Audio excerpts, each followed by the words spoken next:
Shalom, ndagushimira wowe ukurikira ijambo ry'Imana.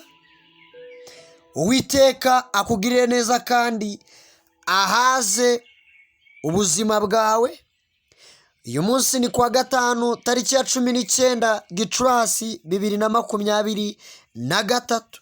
Ni igihe cyo gutera intambwe nshya mu izina rya Yesu Kristo. Kuko wumviye ijambo ry'Imana ukizera, ugakora icyo ijambo ryayo rivuga, Imana nayo igiye kwibanda mu byawe.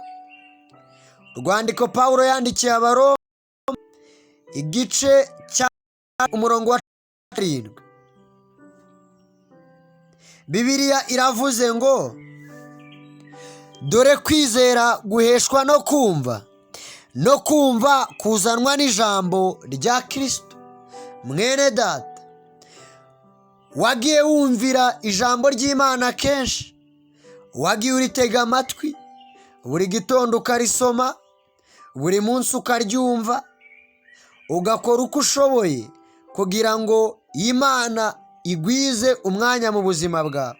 None umva ikivuganye na iriya minsi ujya ujya mu nzu y'Uwiteka, ariya majoro urara, iriya misozi wuri, ikintu cyose wakoze ushaka kumva ijambo ry'Imana, ntabwo uriya muhate yawirengagije, ntabwo yakwirengagiza kuriya kuntu utega amatwi, kuriya utonda mu rusengero.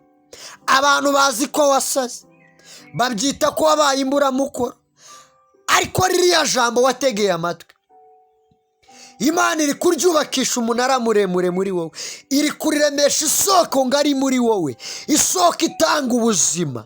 Amagambo agiye kukuvamo agiye kubatanga ubuzima ku bandi, ubiyeshejwe no kuba warumvishe ijambo ukizera. Hari ibyo Imana igiye kurema, hari ibyo igiye kurema mu muryango wawe, hari ibyo igiye kurema mu bana bawe, hari ibyo igiye kurema mu bavandimwe bawe, hari ibyo iremye muri bizinesi yawe, hari ibyo iremye mu mibereho yawe. Kubera ko wumviye ijambo ryayo, ntabwo rizakuvaho, ntabwo ineza y'Imana izakuvaho, ntabwo agakiza kazakuvaho, kubwo ijambo wumvishe hanyuma ukaryizera.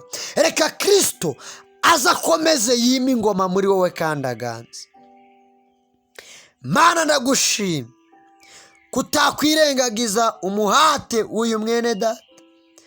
Ngushimiye ko ineza yawe igiye gukomeza kuba ngari mu buzima bwe kuri uyu munsi, kuri iyi tariki. Wibutse uburyo yitanze, uburyo yakumvi, uburyo yakwihaye, uburyo akunda kumva ijambo ryawe, uburyo akunda kuba mu nzu yawe. Ineza yawe Mwami nimumanukire kandi cyane, n'abariya bavugaga ngo Imana yirihe babone wigaragaza. Mu izina rya Yesu Kristo, amen.